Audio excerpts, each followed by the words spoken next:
What's going on, guys? This is Crystal. Crystal's my stepdaughter, so she's Erica's real daughter, which is hard to believe. I know. That's so pretty. Because she's so cool. We saw Woman in Black 2, and we wanted to do a review because the movie was horrible.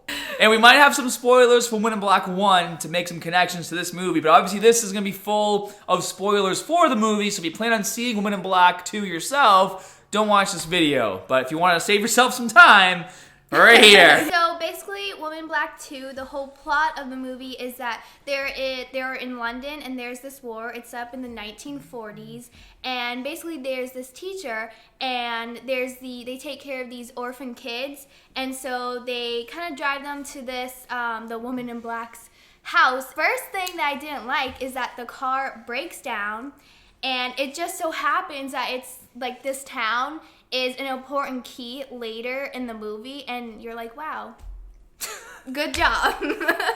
Yeah, and just like in the first movie, as soon as Daniel Radcliffe gets to the town that was an actual town in the first movie, what hadn't been blown up yet, everyone's like, you need to leave, but no one's telling him why he needs to leave. Like, nobody seems, like, everyone is just so dumb. They can't be like, hey, if you go to that house, you're gonna wake up this lady who's, like, really evil, and she's, like, gonna come here and kill us. Just to let you know. We'd really appreciate it if you didn't go to that house. So another thing that annoyed me is that the main characters is this teacher and this boy who's the orphan, and his name's Edward. And she has this strange obsession with him, and like she cares about him the most. And then she's like, oh, well, who cares about the other kids, right? And it's like, what? Yeah, the other kids didn't really have a role. They were kind of just there, except for the few that died. Which, by the way, I was going into the movie assuming all the kids were gonna die, because that's what she does. She kills kids. And they tried to, like, make these stupid connections between the first movie and the second movie. In the first movie, there's, like, this picture wheel, and when Daniel Radcliffe spins it, he sees, like, some animations, then he sees the Woman in Black's face, and it freaks him out. And so, and there's also a rocking chair in the room that's always locked, which was the Woman in Black's son's room. And there's a rocking chair in there that's rocking back and forth. And so in this movie, as soon as you heard the noise, you knew it was the rocking chair. And now all of a sudden the rocking chair is in the basement. And there was absolutely no reason for the rocking chair to be in the basement other than to just further the plot with some more bullshit later. She picks up the same pictograph and spins it, and you think she's gonna see the face. Like, they tried to make these connections. The only thing that I liked about this whole movie was the love interest between Harry and the main character, the teacher. And what made me so mad was that, of course, Harry dies trying to save the teacher and the kid that she's obsessed with, Edward. And then they're in the ocean, and then when he saves them, she's just like, okay, bye. But in the first movie, when they're pulling the carriage out of this, like, marshy swamp, you can't even step 1 foot in before you get stuck and you get covered in all this mud. And now, all of a sudden, it's like a lake, you know? And the little boy's just walking out to where the cross in the lake is. And it's like, okay, so instead of being now a swamp and muddy, all of a sudden now it's water, and it's like when Harry died, it's like they were 10 feet underwater all of a sudden. Exactly. She's walking no problem and then just gets sucked down, you know? And then all of a sudden the camera under the water is like there's no sandbar or anything. It's just like this huge lake, which was pathetic. And I wish that the kid died instead of Harry.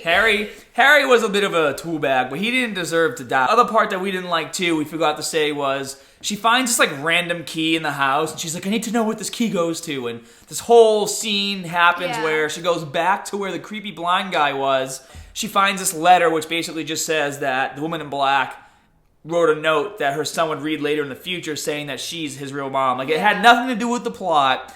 All it did was just make the creepy blind guy more creepy, and then all of a sudden he reveals that just because he's blind, the Woman in Black doesn't attack him. So she like runs outside, and all of a sudden Harry's back with the truck, like perfect timing. And then when they leave, the blind guy has like all the army of dead kids with him, which makes no sense because it's, why? Like, random. Yeah.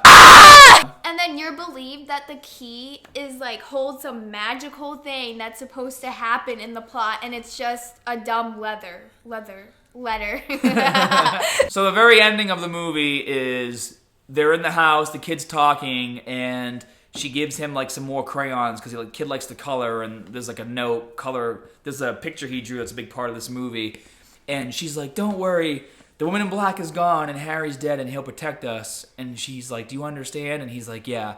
And then they leave, and then obviously the camera slowly pans back, goes inside her apartment, and there's a photo there of Harry and his war buddies, and then the photo breaks and the woman in black's face is there. And you shock. Yeah, exactly. It's like she never dies, and they're probably gonna make a third movie, and you're like, really? When does this end? So where do you think the third movie is gonna take place in this time period? Probably in like some town in the United States, and then it's just gonna be just as creepy and dumb as all the other ones. And I just would like to say that if I was in this movie, I would just burnt that chick's house down. Like if I was those town villagers and kids were dying, I would burn that house to the ground. I would burn that whole marsh. I would just wipe it all out, because chances are she's gonna kill me anyways. Just gonna take out her home with me. Don't want to deal with that. Don't want to deal with that. So overall, this movie kind of was horrible. And we're not gonna see the third one. No, if there's a third one, we're boycotting. So what do you guys think? What did you think of the movie? What do you think of our review? If you want to see more, be sure to like and subscribe, and we'll see you in the next movie. Hopefully it's a better experience. And of course, you want to see more of me. So, yeah. You need to leave!